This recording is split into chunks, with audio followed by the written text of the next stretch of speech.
ایسا ہو ہی نہیں سکتا کہ انسان قرآن کی طرف دیکھے اور اس کو امام یاد نہ آئے، یا وہ امام کی طرف متوجہ ہو اور وہ قرآن کی طرف اٹریکٹ نہ ہو۔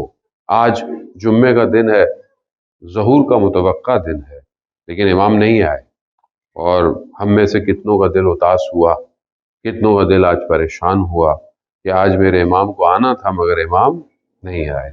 میں بہرحال آپ کو تو نہیں کہہ سکتا، میں اپنے آپ کو اسکروٹنائز کر سکتا ہوں کہ میں اپنی مصروفیت میں اپنے دن میں بزی، میں اپنی چیزوں میں بزی کہ میرا یہ کام ہو، میری یہ چیز ہونی چاہیے، میرا وہ، لیکن مجھے اپنا امام یاد نہیں آیا آج، اور نہ میں نے سوچا کہ امام کو آج آنا چاہیے تھا۔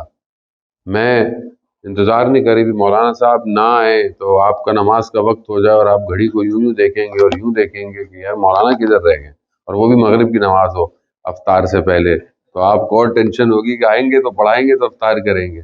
لیکن آپ سوچیں کہ ہم نے کبھی زندگی میں ایک نماز میں، ایک لمحے میں کبھی دروازے کو دیکھا کہ امام کیوں نہیں آ رہے؟ خود یہ ہم اپنے آپ سے سوچیں، مگر کیا امام ہمارے درمیان میں موجود نہیں ہے؟ مگر کیا آج ہم امام کی طرف متوجہ نہیں ہیں؟ اس کی وجہ کیا ہے؟ کیونکہ ہم ابھی تک کسی اور فیز میں ہیں، ہم یہ متوجہ نہیں ہو پا رہے کہ امام ہمارا انتظار کر رہے ہیں یا ہم امام کا انتظار کر رہے ہیں۔ ہم یہ سمجھتے ہیں کہ ہم امام کا انتظار کر رہے ہیں، اور ہم انتظار کر رہے ہیں تو امام خود آئیں گے تو سب ٹھیک ہو جائے گا۔ خود کیسے ٹھیک ہوگا سر؟ جب تک ہم خود صحیح نہیں ہوں گے، خود اپنے آپ کو اس قابل نہیں کریں گے کہ ہم اپنے امام تک پہنچے جا کر۔ جانے محترم آپ کے پاس روایت ہے، کیونکہ دیکھیں اصل جو رمضان ہے وہ امام زمانہ کا ہے۔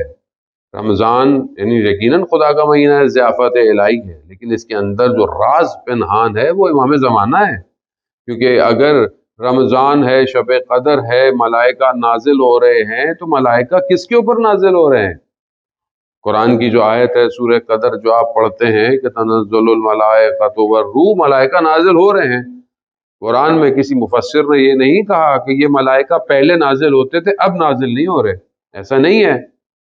پریزنٹ کنٹینیوس کا صیغہ ہے، یعنی نازل ہوتے ہیں، ہر سال ہوتے ہیں اور ہو رہے ہیں۔ تو کس کے اوپر نازل ہو رہے ہیں؟ آپ کے اوپر ہو رہے ہیں، میرے اوپر ہو رہے ہیں، کسی جگہ پہ ہو رہے ہیں؟ نہیں، یعنی کوئی تو ہے جو ان ملائکہ کو ایکسیپٹ کرنے کی طاقت رکھتا ہے۔ وہ ملائکہ جو لے کر اتر رہے ہیں، اس ظرفیت کو، اس قلب کے اندر اتنا سب کچھ ہے کہ وہ جو لے کر آ رہے ہیں اس کو اپنے وجود میں سما سکتا ہے۔ وہ کوئی اور ہستی نہیں ہو سکتی سوائے ولی خدا کے، حجت خدا کے۔ وہ اگر وہ ہے تو وہ قلب ماہ رمضان ہے، لیکن کیا ہم اس قلب کی طرف بڑھ رہے ہیں کہ نہیں بڑھ رہے؟ کیا ہماری زندگی امامت کی طرف سیر کر رہی ہے، ٹریول کر رہی ہے کہ نہیں کر رہی ہے؟ وہ میری زندگی تو اپنی ٹریول کر رہی ہے، میرا کام، میرا بزنس، میرا یہ، میرا وہ، پھر میرا بچہ یہاں پڑھے گا، پھر وہ یہاں ایجوکیشن حاصل کرے گا، پھر وہ یہاں چلا جائے گا، پھر وہ ڈاکٹر بنے گا، وہ انجینئر بنے گا، پھر وہ شادی ہوگی۔ یہ اچھی بات ہے، اس میں کوئی چیز حرام نہیں ہے، سب حلال ہے، بہت اچھا ہے۔ لیکن اس پورے کیریئر میں، یہ جو میں کیریئر پاتھ ڈیفائن کرتا ہوں اپنی فیملی کا، اس پورے پاتھ میں امام زمانہ کہاں ہے؟ پورے پاتھ کہاں ہے؟ مطلب کبھی اگر امام کا ظہور ہو جائے تو کیا میرے لائف کے ہائی وے پہ، موٹر وے پہ ایگزٹ ہے کہ میں یہاں سے فوراً ظہور کی طرف چلا جاؤں گا؟ کیا میں نے اپنی لائف میں اتنی گنجائش بنائی ہوئی ہے؟ یہ تو بالکل ایسی ہے کہ مثلا ابھی کوئی بولے یہ کام کرنا، ارے نہیں مولانا صاحب ابھی تو بڑی مصروفیت ہے، کہاں، ابھی تو یہاں جانا، ابھی تو وہاں ہے، ابھی تو یہ۔ جب امام آئیں گے تو کیا ہوگا؟ جانے محترم، علی ابن مہزیار، آپ نے سنا ہے، اتنا آپ نے نام سنا ہوا ہے علی ابن مہزیار کا، اور پچھلے دنوں ترانہ بھی جو بہت مشہور ہوا تھا اس کے اندر بھی علی ابن مہزیار بادشاہ، یعنی کہ میں بھی کاش علی ابن مہزیار ہوتا امام کے لیے۔ خوب علی ابن مہزیار اہواز کا رہنے والا ہے۔ میں اس واقعے کو کئی دفعہ تکرار کرتا ہوں، کیونکہ اصل اس واقعے کے اندر جو لیسن ہے وہ بہت امپورٹنٹ ہے۔ علی ابن مہزیار 20 سال حج کرنے خانہ کعبہ جاتا ہے۔ کیوں جاتا ہے 20 سال؟ کیونکہ اسے پتا ہے کہ وقت کا امام کے بغیر حج ممکن نہیں ہے، تو چکر میں کہ میں جاؤں گا تو امام سے ملاقات ہو جائے گی۔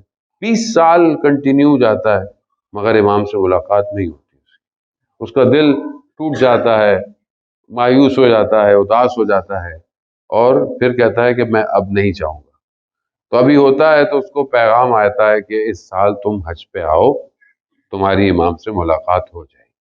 تو بہرحال یہ پہنچتا ہے، جاتا ہے، خانہ کعبہ کا طواف کر رہا ہوتا ہے، تو امام کا میسنجر آتا ہے اور اس کو ہاتھ رکھتا ہے، کہتا ہے چلو امام نے بلایا ہے۔ وہ وقت آ جاتا ہے جس کے لیے اس نے اتنی زحمت کی ہوتی ہے۔ جیسے ہی جانے لگتا ہے تو وہ جو میسنجر ہوتا ہے، قاصد جو امام کی طرف سے آتا ہے، وہ اس سے ایک سوال پوچھتا ہے، اور یہ سوال اس کا علی ابن مہزیار سے نہیں، یہ سوال اس کا ہم سب سے ہے۔ سوال کیا پوچھتا ہے؟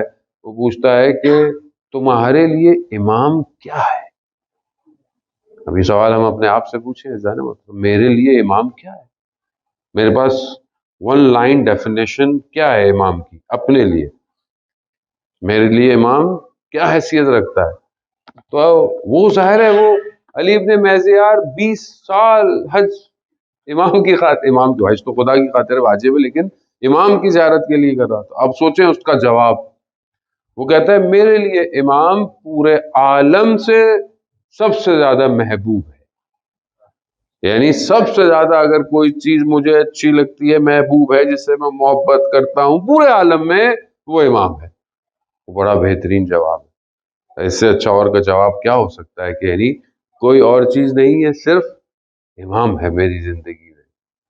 بس یہ کہہ کر ابھی ایک چند قدم بڑھتے ہیں تو ظاہر ہے جو امام کا میسنجر ہے وہ کوئی عام آدمی تو نہیں ہے، جسے امام بھیجے کسی کو لے کر آؤ تو اس کا مطلب ہے وہ امام کے بڑے قریب ہے، اور پھر اس کی اپنی پرسنالٹی، اس کی معرفت بہت سٹرونگ ہے۔ اس نے فوراً علی ابن مہزیار کا دل سکین کر لیا۔ جب اس نے بولا نا کہ میرے امام جو ہے وہ محبوب ہے، تو اس نے سکین کیا اس کا دل، یہ بات کہتا ہے کہ نہیں کہتا؟ جیسے ہی سکین کیا تو اس نے بولا اگر تمہیں امام محبوب ہے تو تمہارے دل میں تمہارے گھوڑوں کا خیال کیوں آ رہا ہے؟ اس زمانے میں لوگ ظاہر ہے جب حج پہ آتے تھے تو سواریاں کیا آتی، گھوڑے ہیں، اونٹ ہیں، ساری چیزیں ہیں، تو اس نے کہیں باندھے ہوں گے اپنے گھوڑے۔ ابھی میں آپ کو بولوں کہ چلیں ساتھ چلیں تو آپ بولیں میری گاڑی تو پیچھے پارک ہوئی، میں کہا چھوڑے گاڑی، آپ چلیں۔ آپ نہیں، میری گاڑی پیچھے پارک ہوئی ہوئی ہے، جبکہ میں آپ کو شاید جو ہے وہ اسپیس شپ پہ لے جانے کے لیے منتظر ہوں، پھر بھی آپ کا ذہن کہاں جائے گا؟ نہیں جائے گا انشاءاللہ آپ کا۔ لیکن علی ابن مہزیار نے اس کا ذہن، وہ امام لینے آئے ہوئے اس کو، امام کی طرف جا رہا ہے، تو اس کے ذہن میں اس کے کیا آ رہے ہیں؟ گھوڑے آ رہے ہیں، ہارس، میرے گھوڑوں کا کیا ہوگا؟ یہ جانے کتنی باریک ہے، کتنا تھن لائن ہے انسان کے اندر۔ بہرحال وہ اس کو لے جاتا ہے، پہنچتا ہے، کہتا ہے وہ جو پہاڑ ہیں کعبہ کے اس کی طرف جاتا ہے تو کہتا ہے میں نے دیکھا کہ ایک نئی جگہ ہے، میں نے پہلے کبھی دیکھی نہیں ہے، ایسی گرینری ہے اور سرسبز ہے۔ تو دیکھتا ہے کہ ایک کیمپ لگا ہوا ہے اور ایک نور آ رہا ہے، تو میں اندر جاتا ہوں۔ جیسے ہی میں اندر جاتا ہوں تو امام تشریف رکھے ہوئے ہیں، اور امام مجھے دیکھتے ہیں تو امام کیا کہتے ہیں؟ علی ہم تمہارے دیدار کے مشتاق تھے، یعنی ہم تمہیں دیکھنا چاہتے تھے۔ اللہ، یعنی کتنا خوش قسمت ہے علی ابن مہزیار کہ امام اسے دیکھنا چاہتے تھے، امام اس سے ملنا چاہتے تھے۔ کاش کہ ہمارے لیے بھی امام ایسا کہیں، ہم کہیں ہوں اور امام کہیں کہ ہم تمہارے دیدار کے مشتاق ہیں۔ لیکن اس کے لیے ظاہر ہے پہلے خود انسان کے اپنے اندر بھی تڑپ پیدا ہو تو امام مشتاق ہوں گے۔ جانے محترم، خوب علی ابن مہزیار عجیب سی جملہ کہتا ہے، یعنی آپ سوچیں امام کہیں کہ میں تو تم سے ملنا چاہتا ہوں، اور وہ کہہ رہا ہے کہ مولا میں تو 20 سال سے آتا اس لیے ہوں کہ میں آپ سے ملاقات کروں، اور آپ فرماتے ہیں کہ آپ میرے دیدار کے مشتاق۔ تو امام فرماتے ہیں ہاں علی، تمہارے اور ہمارے درمیان میں تمہارا عمل رکاوٹ تھا۔ وزان محترم، ہم خود رکاوٹ ہیں۔ ہم کہتے ہیں کہ امام نہیں آ رہے یا امام ہے، آیت اللہ عظمہ بہجت سے کسی نے پوچھا کہ مطلب امام کہاں ہیں، ہم امام کو دیکھ سکتے ہیں یا امام کب ہے؟ تو انہوں نے کہا کہ امام تو حاضر ہے، تم غائب ہو۔ اصل میں ہم غائب ہیں، امام تو حاضر ہے. ہم غیبت کے اندر ہیں، ہم گم شدہ ہیں، اصل میں ہمیں اپنا نہیں پتا، ہم کھوئے ہوئے ہیں. ہماری اپنی آئیڈینٹی لاسٹ ہے. امام تو امام ہے، امام تو امامت ہے، امام تو حاضر ہے. امام تو قرآن کہہ رہا ہے سورہ، آپ دیکھیں کہ سورہ توبہ میں غالباً ہے کہ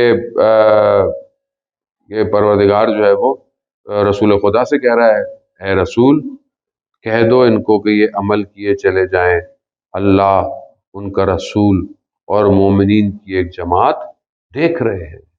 یعنی دیکھ رہے ہیں، اللہ بھی دیکھ رہا ہے، رسول بھی دیکھ رہے ہیں، اور مومنین کی ایک جماعت دیکھ رہی ہے ان کو. یہ اپنا عمل کیے چلے جائیں. اور یہ عمل ایسا نہیں ہے کہ مثلا آپ عمل کریں گے، یہاں سے کوئی اٹھے گا تو میں دیکھوں گا، نہیں، یہ ایسے نہیں دیکھتے. یہ تو اندر انسان جو ہے وہ سوچے تو ابھی ارادہ کرے تو ان کو پتہ چل جاتا ہے کہ یہ کیا کرے.